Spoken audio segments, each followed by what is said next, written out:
Now, the Black Business Council CEO, Kganki Matabane, joins us now to talk a little bit about these third quarter GDP results. Thanks so much indeed for joining us. Yeah, look, I mean, it almost feels like Morocco beating Spain, the way that our economy has performed. It was a surprise. It was Peter and the US, and firstly, congratulations to Morocco.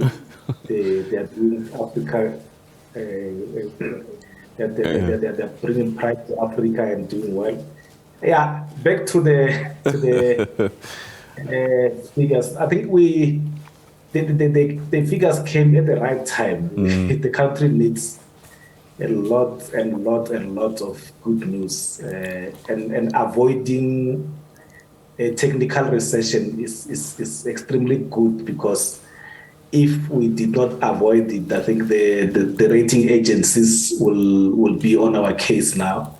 They were probably going to start re-looking at our outlook to look at maybe downgrading and so on. So these are the good news. We need to enjoy them when they last, and hope that in the last quarter, which is the fourth quarter, we will be able to sustain this growth. I think there are a few challenges. For example, if you look at the 20%, like the 19.2% growth of agriculture, is likely to be seasonal. So in the next quarter, there may not be that much activity. So there's a possibility that it may drop, but good news nonetheless. And we need to continue growing. Remember, we've got a 70% youth unemployment, and a growth of 2% per annum is not going to necessarily bring any joy to the unemployed. It's not going to bring much joy to dealing with poverty. So we need to grow at the much higher rate, but we need to celebrate the good news as we speak now. All right. So, I mean, when we start, sort of going into these figures, the one thing that stood out for me was that domestic, as in people like you and me, consumption was down.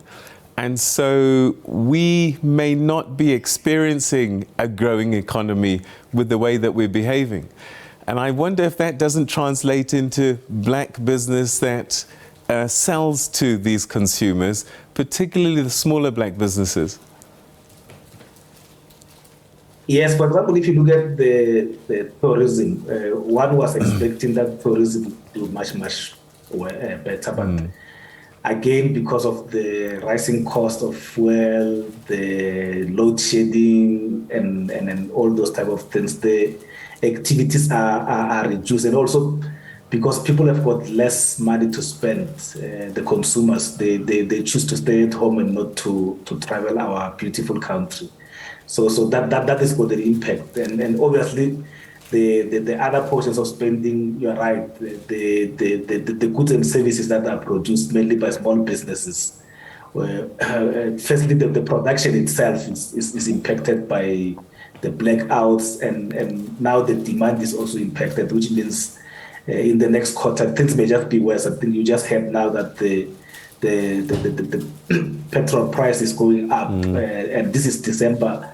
We're supposed to be improving and increasing on tourism, but chances are that it's likely not to happen.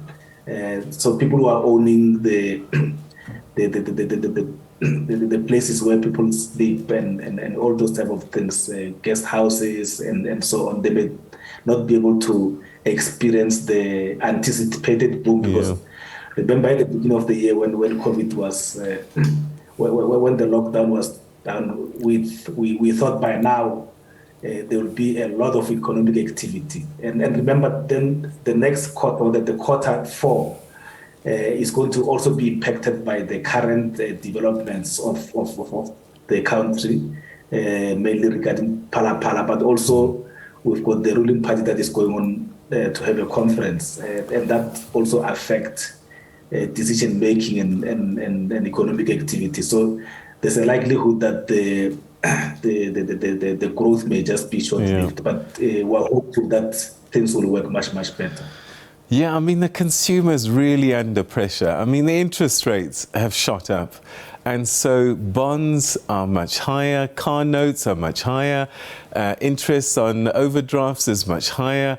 And so if you were marginal before, despite this bump, it may be that you're getting into deeper and deeper waters. And if something doesn't happen, if this doesn't translate into a wider reach, we could see a lot of businesses in trouble. You're right, because businesses depend on consumers affording the goods and services that they produce. And when you look at for example, someone who was spending maybe 5,000 on a car or on a bond, the installment has gone up. So that's breathing space that the person could have had to spend more on other goods and services is actually diminished, which means then from the spending point of view, we're likely to see a serious decline in the spending. And so we need to try and increase on the other side of which is also difficult because of the challenges I think that the country is facing. The Q4, if you look at it, we've been basically having blackouts or load shedding every day. We have never had a break, which means that is also going to affect the economy, probably by a huge percentage. But there is a positive side, I guess, because I'm thinking our exports have done well, which means that those manufacturers, the supply chain going down, some of those smaller businesses are benefiting. So it's not all doom and gloom. Definitely it's not, and hence we need to celebrate it. We need good news in December in South Africa, and let's hope when the next installment of information is released, we still also benefit and enjoying the little gain that we have. But it's important that whenever we make some gain, avoiding a technical recession, we need to, even if we're not celebrating, because there may not be much to celebrate, but we need to applaud the role players in the economy and encourage them to do more. As consumers ourselves, with the little that is left, let's try to invigorate the economy. All right, talking about role players, what more do you think the authorities, government can do I mean, we've been given a little bit of encouragement. What more can they do you think? What is still missing that they can do in the short term and in the medium term to lift off from this 1.6% number? Yeah, from our view and from our members, there are few things, but maybe I'll just mention two. The first one is that government owes small businesses around 5 billion rand. And then I think it's more than 5 billion rand. So imagine if government pays those small businesses that 5 billion rand next week. You can imagine the amount of economic activity that is going to happen. That's the first one. The second one is the supporting small businesses through funding. We've got a lot of small businesses that come to us and approach us and say, I'm not even looking for a lot of money. I'm looking for I've got a contract at the private sector company somewhere. I need 500,000. So when you go to the state institutions like the NEF, the IDC, the CFAS, they take too long to approve. So when you've got a contract today, the company is expecting you to deliver the following week, or if they give you more time, maybe the following 2-3 weeks. But if you look at the time it takes to approve a loan from the SOC, or the DFIs as they call it, the developmental finance institutions. It takes like 6 months. So by the time a decision is made to support you, the business opportunity is gone. So we were just appealing to government to say, this is our country, this is our problem, let's work together to solve it. And we have agreed and adopted an economic policy in South Africa, which is the National Development Plan. And that plan emphasizes the importance of small businesses by saying, by 2030, if we want to do some dent into the unemployment, we should create 11 million jobs, but 9 million of those jobs must come from small business. So it's important that we support those small businesses and pay them up. We've raised this matter with the president many times to say, but what stops the president to instruct ministers and the director generals to say, next week, pay all the small businesses that you owe. And majority of those small businesses, they've submitted basically all the documents. They've submitted all the invoices, they've submitted everything.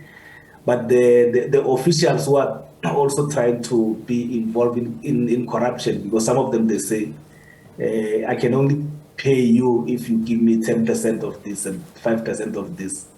We don't understand what stops the president to give an instruction that this must be done. Well, let's hope that he does listen to you. He's watching this evening, and that something can happen.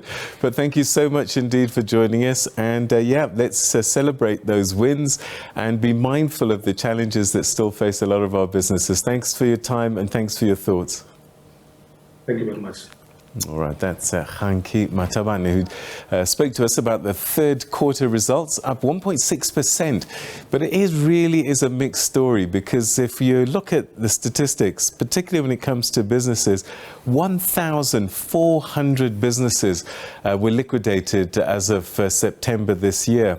And that number is quite frightening when you compare it to the previous. So yes, we celebrate, but we need to be mindful that it's not all good news for everybody. But overall, we've got some hope.